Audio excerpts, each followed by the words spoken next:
안녕하세요, 예꿈 유튜브 친구들. 반가워요. 하늘 간사님이에요. 오늘은 말씀나라 여행 7번째 날이에요. 이제 한 번밖에 남지 않았는데 끝까지 우리 친구들이 즐겁고 신나게 여행을 마무리할 수 있도록 목사님과 간사님들이 최선을 다해 볼게요. 간사님과 말씀나라 여행 떠나기 전에 지난주에 있었던 여행을 잠깐 떠올려보는 시간을 가졌으면 해요. 우리 친구들 지난주 말씀나라 여행 제목 기억하나요? 맞아요. 바로 구원받으면 뭐가 좋아요? 였어요. 구원받으면 좋은 점 2가지. 우리 친구들 다 같이 외쳐볼까요? 첫 번째, 하나님의 자녀가 되어. 2번째, 영원한 생명을 얻게 돼요. 와, 우리 친구들 다 기억하고 있네요. 이제 말씀나라 여행을 떠날 준비가 다 된 것 같아요. 간사님이랑 같이 출발해 볼까요? 말씀나라 여행으로 출발! 자, 이번 주는 구원받은 우리가 이 세상에서 어떻게 살아가야 하는지 하나님의 말씀을 통해 알아보는 시간을 가져보려고 해요. 우리 친구들 삭개오 이야기 다 알고 있나요? 맞아요. 키가 작아서 뽕나무 위에 올라가 예수님을 봤던 그 삭개오 이야기 말이에요. 오늘 그 삭개오 이야기를 통해서 우리가 어떻게 살아가야 할지 알아보도록 할게요. 예수님께서는 십자가를 지기 위해서 예루살렘으로 가시는 길이었어요. 그 길 가운데 여리고가 있었어요. 다른 길로 가실 수도 있었지만 예수님께서는 여리고로 들어가 지나가셨어요.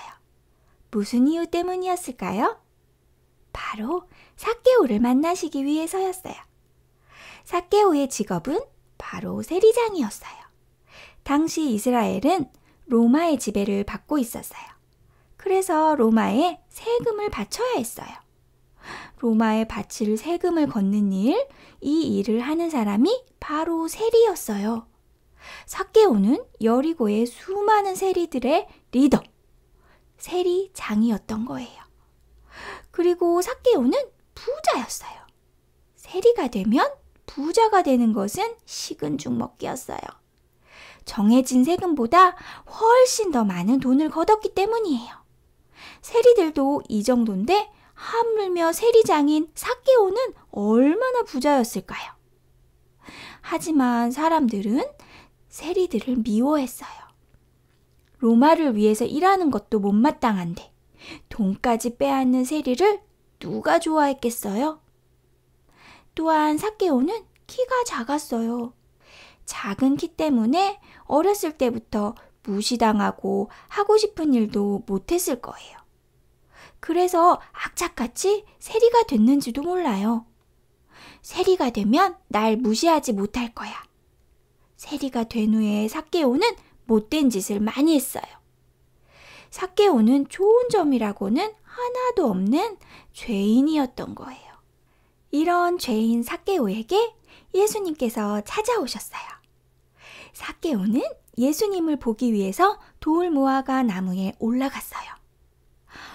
예수님을 꼭 만나고 싶다. 그런데 나 같은 사람은 예수님도 싫어하시겠지? 그때 예수님께서 삭개오를 보시면서 삭개오의 이름을 부르셨어요. 삭개오야, 내가 오늘 내 집에서 쉬어야겠구나. 아니, 예수님께서 어떻게 내 이름을 아시지? 그리고 우리 집에 머무신다고? 우와! 삭개오는 급히 내려와서 기뻐하며 예수님을 영접했어요. 이 모습을 본 사람들은 수군거리면서 예수님과 삭개오를 비난했어요. 어머머머머머, 괜찮은 사람인 줄 알았는데 알고 보니 완전 이상한 사람이잖아? 우리 집에도 안 오면서 어떻게 세리 집에 갈 수가 있지? 사람들은 삭개오의 집을 방문하신 예수님을 도저히 이해할 수가 없었어요. 여리고에는 삭개오보다 훨씬 괜찮은 사람들이 많았을 텐데 왜 예수님께서는 삭개오의 집에 가셨을까요? 삭개오는 자기 자신이 죄인이라는 사실을 깊이 알고 있었어요. 난 죄인이야. 난 죽으면 지옥에 가게 될 거야. 그렇기 때문에 삭개오는 누구보다도 간절히 예수님을 필요로 했어요. 반대로 다른 사람들은 예수님을 별로 필요로 하지 않았어요. 난 예배도 꼬박꼬박 드리고 헌금도 하는데 뭘 예수님을 안 만나도 상관없어. 이런 마음이니까 예수님을 만날 수가 없는 거예요. 예수님 옆에 걸어도, 예수님과 대화를 해도, 심지어는 예수님을 믿는다고 말해도 예수님이 주시는 구원을 받을 수가 없는 거예요. 예수님을 만난 삭개오는 완전히 달라졌어요. 예수님을 만나기 전까지 삭개오는 돈에 미친 이기적인 사람이었어요. 그러나 달라진 삭개오의 고백을 보세요. 재산의 반을 가난한 사람들에게 나눠주고 빼앗은 돈은 4배로 갚아주겠다고 말하고 있어요. 예수님을 만나서 삭개오는 전혀 다른 사람이 되었어요. 돈보다 더 중요한 생명 되신 예수님을 만났기 때문이에요. 여러분, 순서를 잘 알아야 돼요. 달라져서 구원받은 게 아니에요. 구원받아서 달라진 거예요. 착한 일 많이 하면 구원받나요? 아니에요. 구원은 예수님께서 주시는 믿음으로 받는 거예요. 그렇게 구원받은 사람은 예수님의 말씀대로 전과는 다른 모습으로 살게 돼요. 전에는 옆에 있는 친구가 미웠지만 구원받은 후에는 내 안에 계신 예수님께서 미움 대신 용서할 수 있는 마음을 주세요.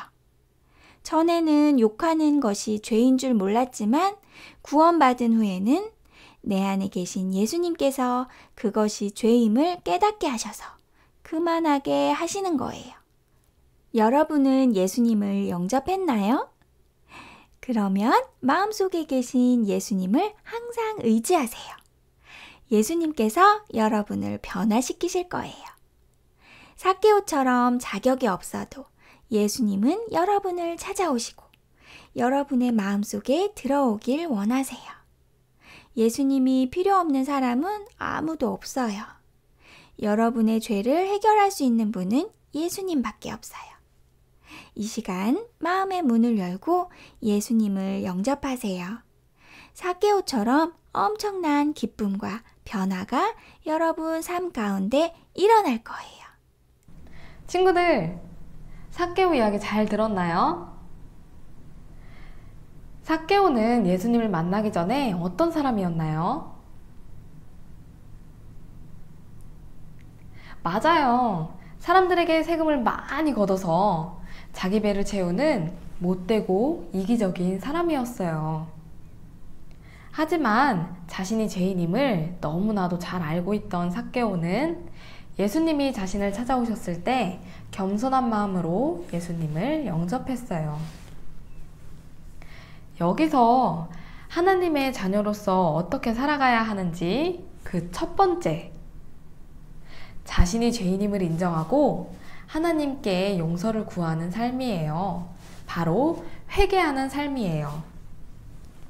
우리 친구들도 마음으로 행동으로 이렇게 하나님이 기뻐하시지 않는 죄를 지은 적이 있을 거예요. 친구를 미워하고 시기하고 질투하고 동생과 싸우고 부모님의 말씀에 순종하지 않는 그런 것들 말이에요. 그럴 때 하나님 앞에 나아가서 하나님, 제가 오늘 하나님이 기뻐하지 않으시는 행동을 했어요. 정말 죄송해요. 앞으로 이러한 죄를 짓지 않는 어린이가 될 수 있도록 도와주세요. 라고 하나님께 용서를 구하는 우리 친구들이 되었으면 좋겠어요. 삭개오는 예수님께 자신의 죄를 고백하고 난 뒤 자신의 재산 절반을 팔아 가난한 사람들에게 나누어주고 누군가에게서 강제로 빼앗은 돈이 있다면 4배로 갚겠다고 예수님께 말해요. 삭개오는 자신의 죄를 뉘우치고 난 뒤에 하나님께서 기뻐하시는 삶의 모습으로 변화되었어요. 하나님의 자녀로서 어떻게 살아가야 해요? 그 두 번째는 하나님이 기뻐하시는 것을 실천하는 삶이에요. 우리 친구들, 친구와 싸우고 난 뒤에 하나님께 기도만 하면 되나요? 아니에요. 친구에게 찾아가 진심으로 사과하고 용서를 구해야 해요.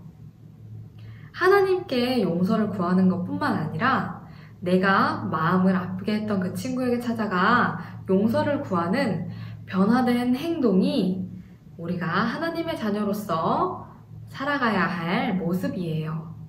그렇다면 하나님께서 기뻐하시는 모습에는 어떤 것들이 있을까요?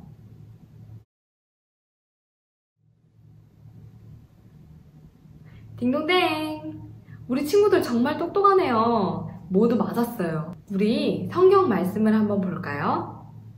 갈라디아서 5장 22절부터 25절에는 우리가 어떻게 살아가야 하는지 더 자세하게 쓰여져 있어요.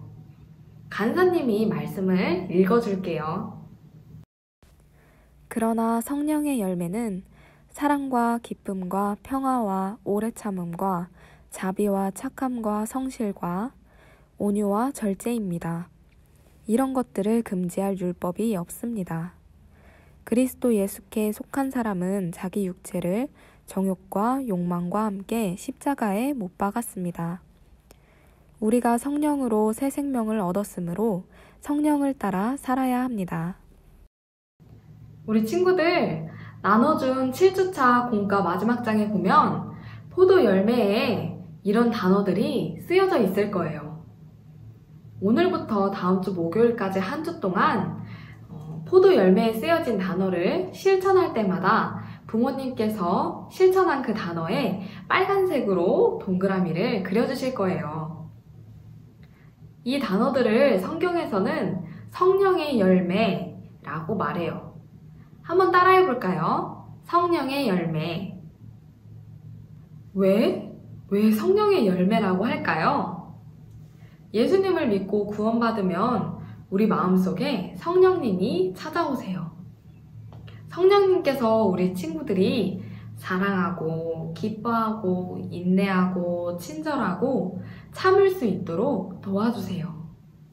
우리 친구들 사랑하고 기뻐하고 인내하고 친절하고 참을 수 있는 일은 어려워요. 정말 어려워요. 정말 어려워요. 그래서 우리 친구들이 하나님, 제가 친구들을 사랑하는 어린이가 될 수 있도록 도와주세요 라고 기도하면 슈퍼 히어로이신 성령님께서 우리 친구들의 마음을 움직이셔서 친구들을 사랑하는 사람이 될 수 있도록 도와주시기로 약속하셨어요. 자, 이제 7주차 말씀나라 여행을 마치려고 해요.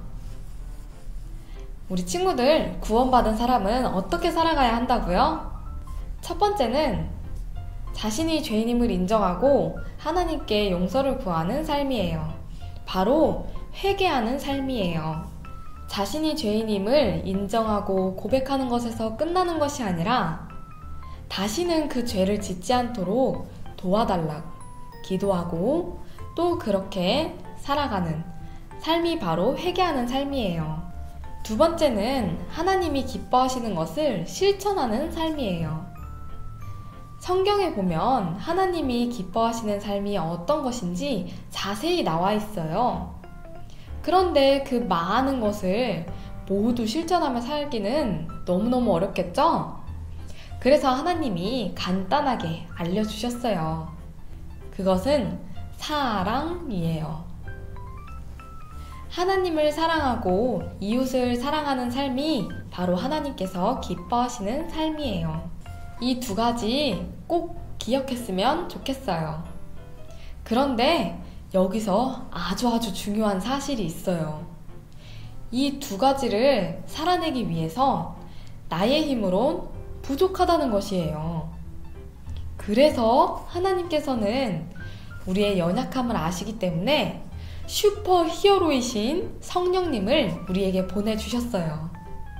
우리가 성령님께 도와달라고 기도하면 하나님께서 다 들으시고 성령님이 우리가 하나님께서 기뻐하시는 삶을 살아갈 수 있도록 도와주실 거예요.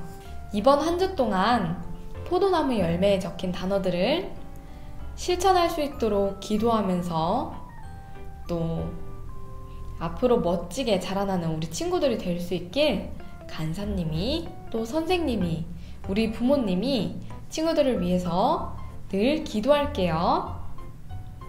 자, 간사님과 함께 기도하고 마칠게요. 무릎 꿇고 두 손을 모으고 두 눈을 감고 하나님께 함께 기도할게요. 간사님을 따라 기도해 보세요. 하나님, 오늘 말씀나라 여행을 통해 구원받은 사람이 어떻게 살아야 하는지 알게 되었어요. 내 마음속에 하나님이 기뻐하시지 않는 모습이 있다면 용서해 주세요. 그리고 하나님을 기쁘시게 하는 사람이 될 수 있도록 도와주세요. 하나님을 사랑하고 이웃을 사랑하는